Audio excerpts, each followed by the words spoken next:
오늘은 창세기 20장 함께 보겠습니다. 이 창세기 20장에는 아브라함의 반복되는 실수와 죄가 나오고 있습니다. 오늘 본문이 창세기 12장에 나오는 내용과 동일합니다. 25년 전이죠.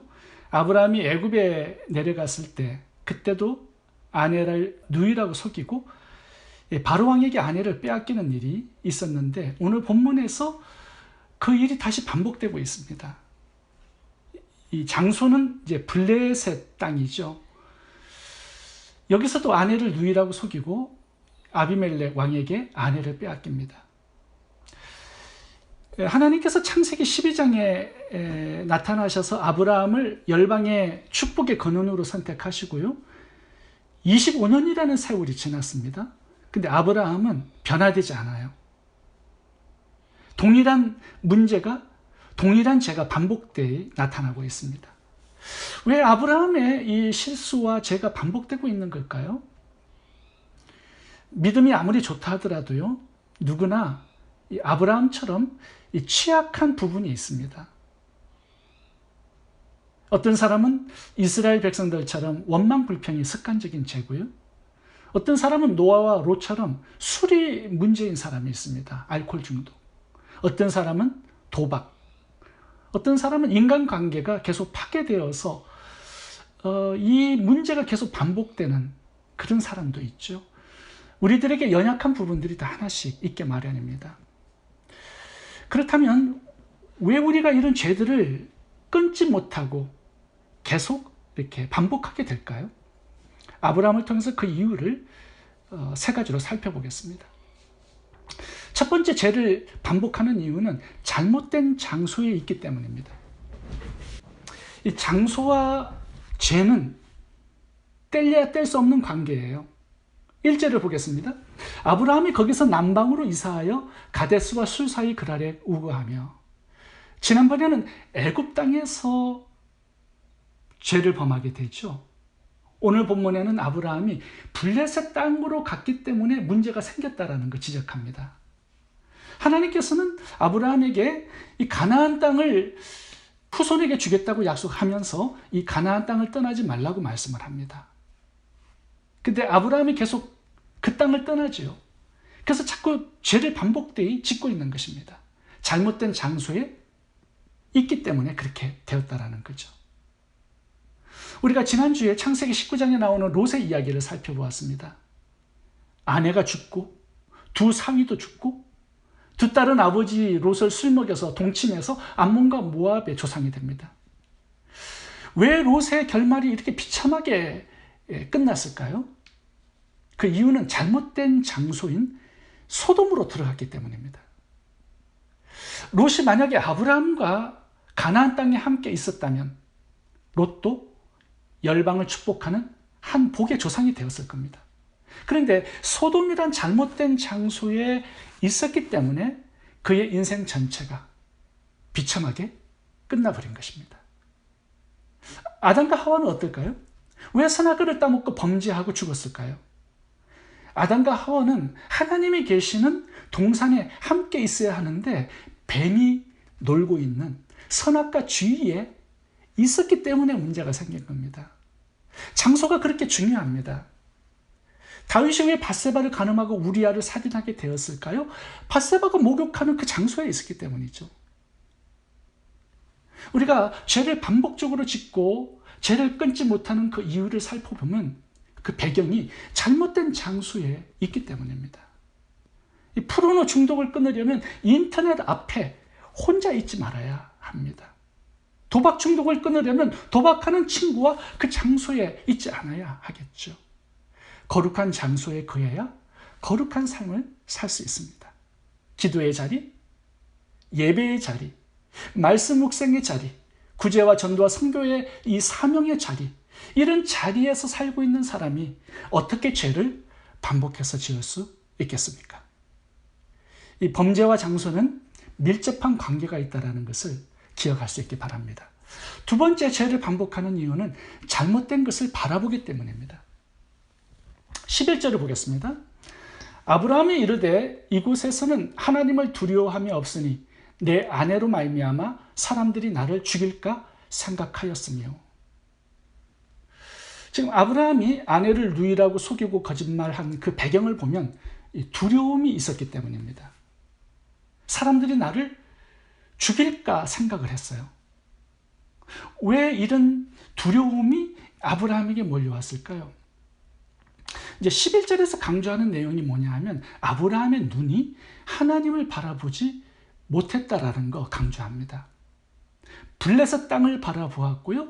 블레셋 사람을 바라보고 있습니다. 그러니까 그들의 두려움이 마음을 채우고 지배하게 되었다라는 거죠. 그들이 나를 죽일 거야.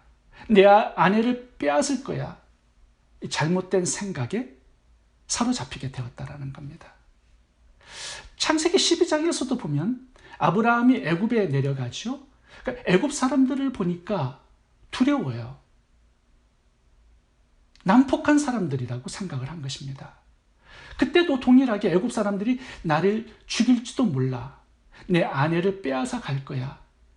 잘못된 생각을 가지게 되죠. 그래서 아내를 누이라고 속이고 거짓말을 하게 되고 아내를 바로왕에게 빼앗겨 버립니다. 이 범죄와 눈은 굉장히 깊은 관계가 있습니다. 우리가 바라보는 그 사람, 그 장소, 그 사건, 그 마음이 위치한 그곳의 에너지가, 그 분위기와 감정이 우리의 마음으로 흘러 들어옵니다. 그리고 우리의 마음을 지배하게 되고 끌고 가게 되죠. 제가 창세기 14장을 설교하면서 아브라함이 창세기 12장에서는 굉장히 두려움에 사로잡힌 사람이었는데 창세기 14장에 보면은 아브라함이 318명의 종을 데리고 북방의 이 네 나라 연합군을 싸워서 이기고 승리한 이야기가 나옵니다. 그때는 군사가 318명밖에 되지 않았지만 두려움이 전혀 없이 전쟁을 합니다. 그래서 포로로 끌려간 이 소돔과 고모라 사람들, 조카 롯을 구원해내죠. 창세기 12장 그리고 오늘 본문, 그리고 창세기 14장하고 다른 점이 뭐냐 하면 아브라함이 바라보는 그 시선, 아브라함의 마음을 둔 그 위치가 달랐습니다. 창세기 12장과 오늘 본문은 아브라함의 시선과 마음의 위치가 사람들이었어요. 애굽 사람들, 블레셋 사람들. 근데 창세기 14장은 아브라함의 시선과 마음의 위치가 하나님께 가 있었죠. 그래서 하나님으로부터 오는 그 강함, 담대함, 평강과 능력이 아브라함의 마음을 채웠고요. 그의 마음을 지배하고 이끌어 간 것입니다. 우리의 눈이 바라보고 마음이 위치한 곳이 어디냐에 따라서 성패가 갈라진다는 사실을 알아야 합니다. 창세기 38장을 한번 같이 보겠습니다. 요셉이 보디발의 아내에게 유혹을 당하는 이야기가 나옵니다. 근데 요셉은 범죄하지 않아요. 그 이유가 뭐냐 하면 요셉이 보디발의 아내가 동침하자고 유혹했을 때 요셉은 하나님을 바라보고 있었습니다. 요셉이 이렇게 말하는 내용이 나오죠. 창세기 39장 9절입니다. 이 집에는 나보다 큰 이가 없으며 주인이 아무것도 내게 금하지 아니하였어도 금한 것은 당신뿐이니 당신은 자기 아내입니다. 그런지 내가 어찌 이 큰 악을 행하여 하나님께 덕지하리이까. 요셉은 유혹의 순간에도 사람을, 환경을 바라본 것이 아니라 하나님을 바라보고 있었습니다. 이것이 요셉이 보디발의 유혹에 승리한 비결입니다. 그런데 다윗은요, 밧세바의 유혹을 당했을 때 패배했습니다. 왜 그러냐면 다윗은 그때 하나님을 바라보지 못했고요, 밧세바의 벌거벗은 나체를 바라보았기 때문입니다. 바라보는 것에 지배당하고 끌려가게 되어 있다는 것이 성경의 원리입니다. 가룟 유다를 보시면 3년 반 동안 예수님이 옆에 계셨습니다. 근데 가룟 유다는 바로 옆에 계신 예수님을 바라보지 않았어요. 돈주머니를 바라보고 있었던 거죠. 그러니까 돈에 끌려간 인생이 되었고요, 결국 비참한 자살로 인생을 마치게 된 것입니다. 우리가 무엇을 바라보고 있는가, 우리 마음의 위치가 어디냐에 따라서 성패가 갈라집니다. 우리의 시선과 마음의 위치를 오직 하나님께 둘 때 우리는 늘 승리하게 될 것입니다. 세 번째, 죄를 반복하는 이유는 잘못된 믿음 때문입니다. 하나님께서 창세기 12장에서 아브라함에게 나타나신 후에 창세기 20장까지 25년의 세월이 흘러갔습니다. 그동안 하나님께서 아브라함에게 여러 차례 나타나셔서 계속 약속을 반복해서 말씀해 주셨습니다. 하나님께서 아브라함에게 주신 약속은 두 가지로 요약될 수 있어요. 첫 번째는 이 땅을 너와 내 후손들에게 줄 것이다. 가나안 땅을 떠나지 말라. 두 번째 약속은 후손을 주고 큰 민족을 주겠다는 겁니다. 그러니까 땅과 후손을 주겠다라는 약속을 아브라함에게 25년 동안 계속 반복해서 말씀해 주셨습니다. 근데 아브라함은 믿지 못했어요. 하나님은 하늘의 별을 가지고 바다의 모래알을 가지고 짐승을 죽여 쪼개어서 지나가면서 또 할례를 행하면서까지 아브라함에게 이 믿음을 심어줄 수 있도록 많은 노력을 하셨습니다. 굉장히 설득을 많이 하셨죠. 근데 아브라함은 25년 동안 하나님의 이 언약의 말씀을 믿지 못했습니다. 그래서 가나안 땅에 가뭄이 찾아오면 굶어 죽을까 봐 양식을 구하러 애굽으로 내려간 것입니다. 오늘 본문은 기근이 찾아오자 블레셋으로 내려간 거예요. 약속을 믿지 못하니까 그 약속을 떠나게 된 것입니다. 그리고 후손을 주겠다라는 약속도 믿지 못하니까 죽을까 봐 두려워하고 있는 거예요. 아내를 누이라 속이고 거짓말까지 하게 된 거죠. 하나님의 이 약속을 믿지 못하고 살았기 때문에 아브라함은 잘못된 생각, 잘못된 감정, 잘못된 행동을 하게 된 것입니다. 13절을 봐보시면 아브라함이 두려움과 부정적인 생각과 패배의식에 사로잡혀 있습니다. 지금 아브라함은 블레셋 사람들에게 복면을 당할까 봐 두려워하면서 사라에게 이렇게 부탁합니다. 너는 나를 오빠라고 불러. 지금 우리가 복면을 당하게 생겼어. 잘못하면 내가 죽게 될 거야. 이렇게 보시면 패배를 미리 걱정하고 있습니다. 패배를 미리 인정하고 예정하고 있습니다. 그래서 거짓말을 준비한 거 아니겠습니까? 아내를 왕에게 그냥 갖다 준 것이죠. 이렇게 우리가 하나님의 약속을 믿지 못하면 두려움이 생깁니다. 부정적이고 패배의식에 사로잡히게 됩니다. 이스라엘 백성들이 하나님께서 가나안 땅을 기업으로 주겠다라는 약속을 아브라함 때부터 몇백 년 동안 계속적으로 하나님께서 약속을 주셨습니다. 근데 이스라엘 백성들은 출애굽한 이후에 조금만 고난이 와도요, 원망불평합니다. 모세를 돌로 치려고 합니다. 그리고 하나님께서 이제 여리고성을 정탐하게 하셨어요. 가나안 땅을 주겠다라고 말씀하시면서. 근데 정탐을 하고 온 다음에 8명의 정탐꾼들이 하나같이 이렇게 얘기합니다. 우리는 메뚜기 같아. 절대로 가나안 땅을 전쟁에서 차지하지 못할 것이다. 우리는 다 죽는다. 모세를 갈아치우고 새로운 장관을 세우고 우리 애굽으로 돌아가자. 이렇게 외칩니다. 이 가나안 땅을 기업으로 주겠다라는 이 하나님의 약속을 믿지 못하니까 패배의식, 부정적인 생각과 두려움으로 사로잡히게 되고 지배를 받고 이끌리게 되었다라는 것이죠. 마태복음 7장을 보시면 예수님께서 염려와 걱정, 근심하지 말라고 말씀하면서 이렇게 말씀하세요. 하늘의 아버지께서 새도 먹이시고 들의 덜풀도 돌보시는데 왜 하나님께서 너희들에게 먹을 것을 공급하시지 않겠느냐? 하나님의 공급과 돌보심을 믿지 못하니까, 하나님께서 우리의 아버지 되심을 믿지 못하니까 염려와 근심, 걱정에 사로잡히게 된다라는 거 예수님께서 말씀해 주셨습니다. 그렇다면 이렇게 하나님의 약속을 믿지 못하고 죄를 반복해서 짓고 있는 아브라함을 하나님께서 어떻게 변화시키셨을까요? 결국은 아브라함은 믿음의 사람으로 변화되지 않습니까? 오늘 본문을 보시면 하나님께서 이 죄를 반복해서 짓는 아브라함을 어떻게 다루시는지 잘 나와 있습니다. 하나님께서는 아브라함을 하나님의 은혜로 다루십니다. 약속을 믿지 못하고 계속 실수하고 죄를 범하는 아브라함을 채찍과 징계와 심판으로 다루시는 것이 아니라 은혜로 다루세요. 하나님께서 아브라함이 지금 잘못을 범하고 지금 아내를 왕에게 빼앗겨서 하나님의 구속 사역도 완전히 수포로 돌아가게 할 수 있는 굉장히 위기를 만났지만 하나님께서는 아브라함을 책망하지도 않으시고 꾸짖지도 않으셨습니다. 하나님께서 꾸짖고 책망하는 사람은 아비멜렉이에요.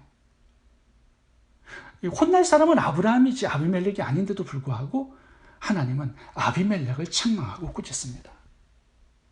그리고 아브라함을 은혜로 다루세요. 오늘 본문에는 이 하나님의 은혜가 몇 가지 나오는데 첫 번째 하나님의 은혜는 기다리심입니다. 하나님은 25년 동안 아브라함을 기다려 주셨습니다. 이것이 은혜입니다. 창세기 12장에서부터 오늘 본문에까지 25년의 세월을 한결같이 하나님은 아브라함이 믿음을 가질 때까지 기다려 주셨습니다. 변화될 때까지 기다려 주셨습니다. 이 기다림의 은혜가 아브라함을 변화시킨 굉장히 중요한 비결이 된 것입니다.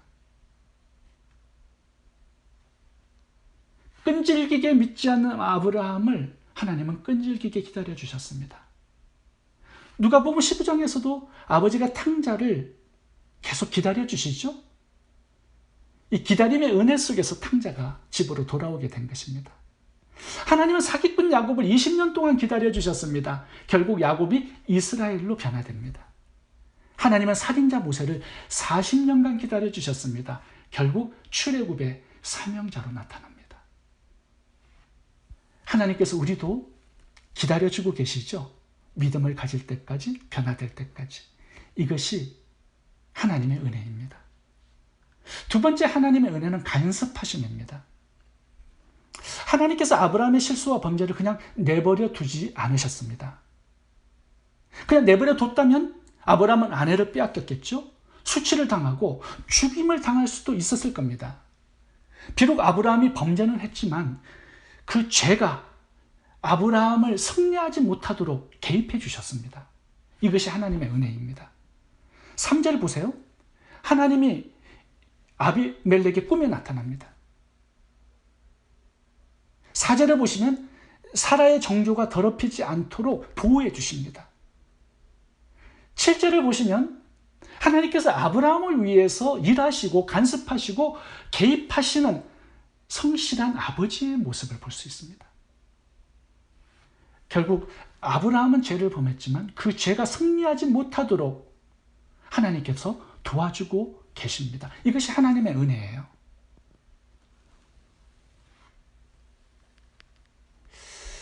하나님은 우리들이 죄를 짓도록 그냥 가만히 내버려 두시지 않습니다. 우리가 예배, 기도, 말씀 묵상, 사명 감당을 소홀히 하잖아요. 하나님은 개입하시고 간섭하시고 때로는 징계하실 것입니다. 그래서 죄가 우리를 승리하지 못하도록 개입하시는 것이 바로 하나님의 은혜입니다. 세 번째 하나님의 은혜는 믿어주심으로 나타납니다. 9절과 10절을 읽어보겠습니다. 아비멜렉이 아브라함을 불러서 그에게 이르되 내가 어찌하여 우리에게 이렇게 하느냐? 내가 무슨 죄를 내게 범하였기에 내가 나와 내 나라가 큰 죄에 빠질 뻔하게 하였느냐? 내가 합당하지 아니한 일을 내게 행하였도다. 아비멜렉이 또 아브라함에게 이르되 내가 무슨 뜻으로 이렇게 하였느냐? 오늘 본문을 보시면 아비멜렉이 좀 화가 났습니다. 아브라함이 속였기 때문이죠. 아내를 누이라고. 그래서 지금 아브라함이 아비멜렉에게 엄청나게 혼나고 있는 장면입니다. 화가 다 풀리지 않아서 10절에 또 반복합니다.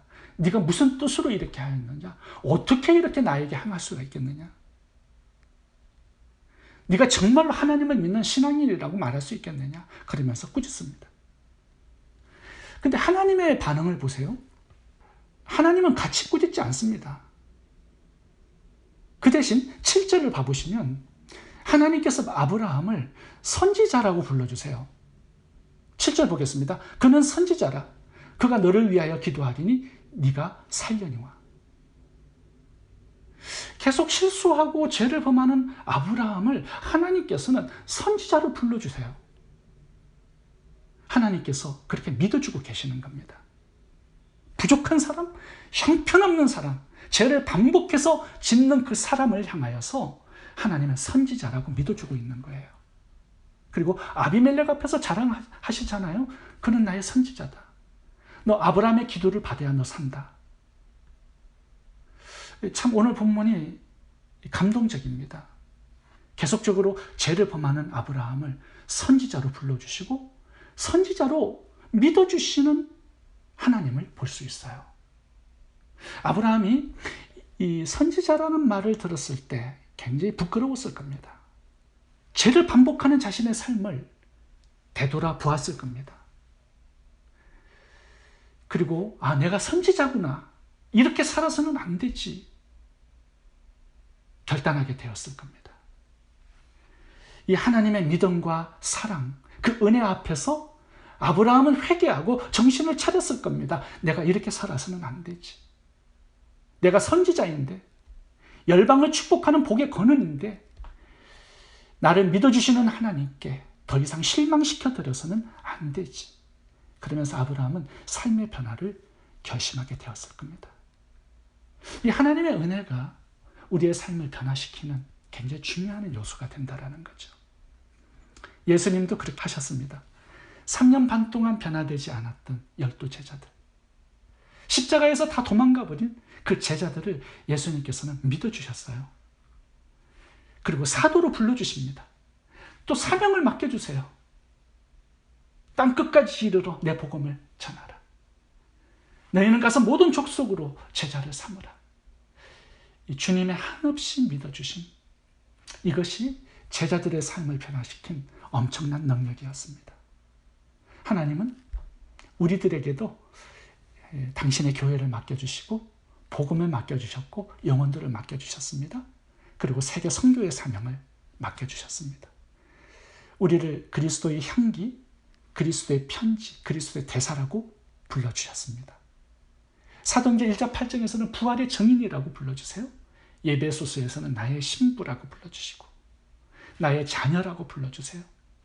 이렇게 끊없이 한없이 믿어주시는 하나님의 은혜 앞에 우리가 어떻게 변화되지 않고 그대로 살 수 있겠습니까?